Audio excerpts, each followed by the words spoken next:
अस्सलाम वालेकुम स्टूडेंट्स। हम लोग अंडरस्टैंडिंग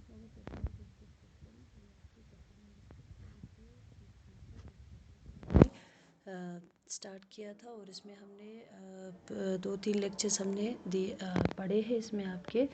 तो बच्चे आज जैसे हम लोग पढ़ रहे थे पिछले वीडियो में मैंने आपको बताई थी what is the role of the police in investigating a crime. ठीक है, तो मैंने आपको रोल बताए थे कि पुलिस का क्या रोल होता है एक क्राइम को इन्वेस्टिगेट करते समय, या पुलिस का क्या काम होता है, पुलिस का क्या रोल होता है क्राइम को इन्वेस्टिगेट करना। ठीक है, जैसे मैंने आपको पहले बताया कि हमारे जो क्रिमिनल जस्टिस सिस्टम है इसमें 4 की रोल जो है 4 लोगों का जो की रोल होता है वो 4 लोगों का होता है। जैसे पुलिस का मैंने आपको बताया, पब्लिक प्रोसिक्यूटर होता है, डिफेंस लॉयर होता है एंड द जजेस। ठीक है, तो उसमें मैंने आपको सबसे पहले जैसे हमने स्टार्ट किया था कि पुलिस का क्या रोल होता है। ठीक है, तो जब भी कोई क्राइम होता है उस क्राइम का इन्वेस्टिगेट करना किसका काम होता है, पुलिस का काम होता है। और मैंने आपको बताए थे कि जब भी पुलिस जो है इन्वेस्टिगेट करते हैं कोई भी क्राइम को, या जब भी कोई भी क्राइम होता है तो पुलिस के पास कंप्लेन आ जाते हैं तो पुलिस इन्वेस्टिगेट करना स्टार्ट कर देता है।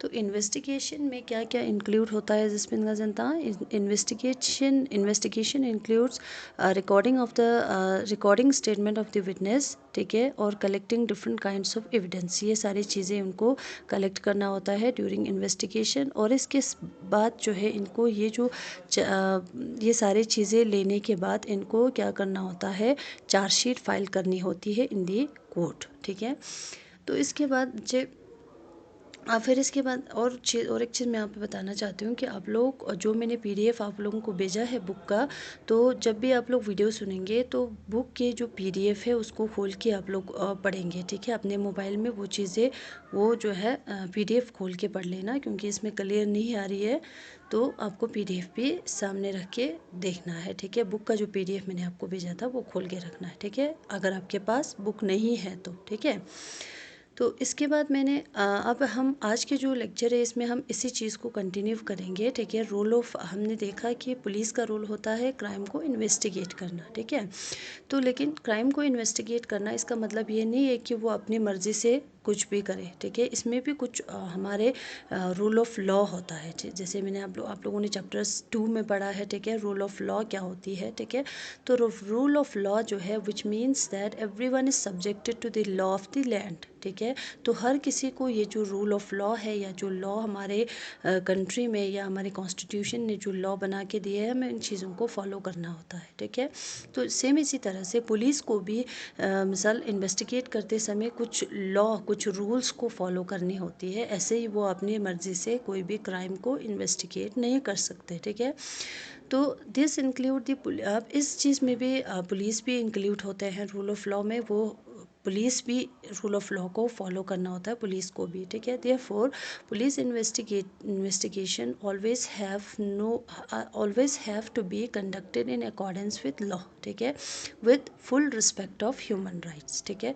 तो पुलिस को भी जब इन्वेस्टिगेशन करना होता है या जब भी वो इन्वेस्टिगेशन करते हैं तो उसमें भी उनको क्या करना होता है, पूरा इन अकॉर्डेंस विद द लॉ। ठीक है, अकॉर्डिंग टू द लॉ के हिसाब से उनको इन्वेस्टिगेशन करनी होती है, और full respect of human rights, और ह्यूमन राइट्स को बिल्कुल पूरी तरह से विद रिस्पेक्ट के साथ जो है उनको क्या करना होता है, इन्वेस्टिगेशन करनी होती है। ठीक है, जैसे गजनता जैसे पुलिस का रोल होता है इन्वेस्टिगेशन करना, लेकिन इन्वेस्टिगेशन भी उनको एक रूल ऑफ लॉ के मुताबिक करना होता है। ठीक है, ऐसे ही अपनी मर्ज़ी से वो किसी को मतलब मार पीट के या अपनी मर्ज़ी से ऐसा नहीं कर सकते। ठीक है, जैसे फॉर एग्जांपल इसमें क्या बताया है, जैसे the supreme court has laid down, अब सुप्रीम कोर्ट ने कुछ गाइडलाइंस दिए हैं।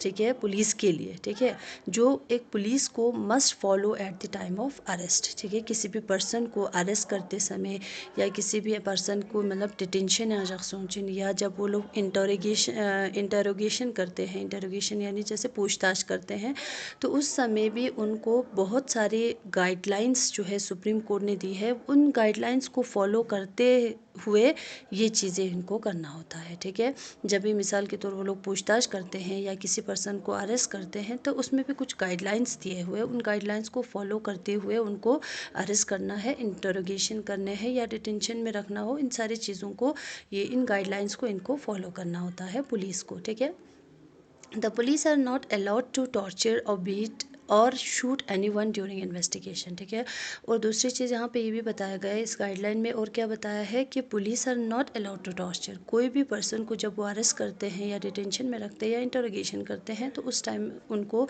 इन्वेस्टिगेशन के टाइम इनको शूट नहीं करना होता है या इनको बीट नहीं करना होता है या इनको टॉर्चर नहीं करना होता है। ठीक है, they can not inflict any form of punishment on a person even for PT offence. ठीक है, जब भी मिसाल कोई अरेस्टेड पर्सन अगर कोई मतलब छोटा मोटा अगर ऑफेंस अगर करते हैं तो उस पर भी इनको मतलब पनिशमेंट नहीं देना चाहिए। ठीक है, इस गाइडलाइन के हिसाब से। और इनके साथ साथ इनको क्या बताया, जैसे फॉर एग्जांपल अभी मैंने आपको बताया police are not allowed to torture या बीट या शूट एनीवन ड्यूरिंग इन्वेस्टिगेशन। तो इसका मतलब ये नहीं है कि अगर वो दूसरा पर्सन उसके ऊपर अगर पूरा हावी हो जाए या उसको मारने लगे या उसको शूट करने लगे तो उस टाइम जो है उनको कुछ एक्शन लेना होता है। ठीक है, उस टाइम मिसाल खो सांग खुंती ऑफेंस फिला दैनिक बार क्वेश्चन मिसाल खो शूट बनांग टिकचिन। ठीक है, जैसे गतिस एनकाउंटर में से बताओ तो जोसला छोरा।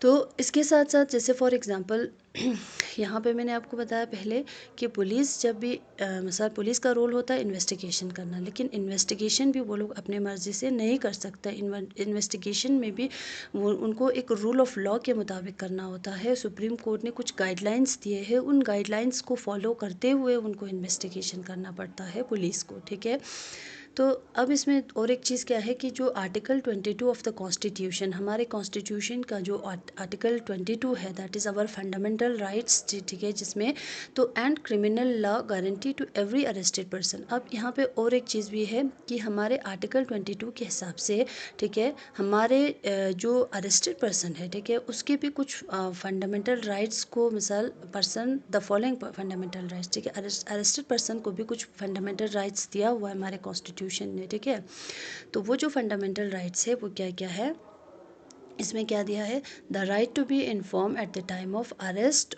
Of the offence for which the person is being arrested. ठीक है, जब भी कोई भी पर्सन को अगर अरेस्ट करते हैं तो उस टाइम उसको ये राइट टू इन्फॉर्म यानी उसको इन्फॉर्म करने का पूरा पूरा हक़ है, उसको ये बताने का पूरा पूरा हक़ है कि उसको किस लिए अरेस्ट किया जा रहा है, किस बिना पर अरेस्ट किया जा रहा है, वो उस पर्सन को ज़रूर बताना होता है। दैट इज़ द मतलब जो अरेस्टेड पर्सन है उसका राइट है।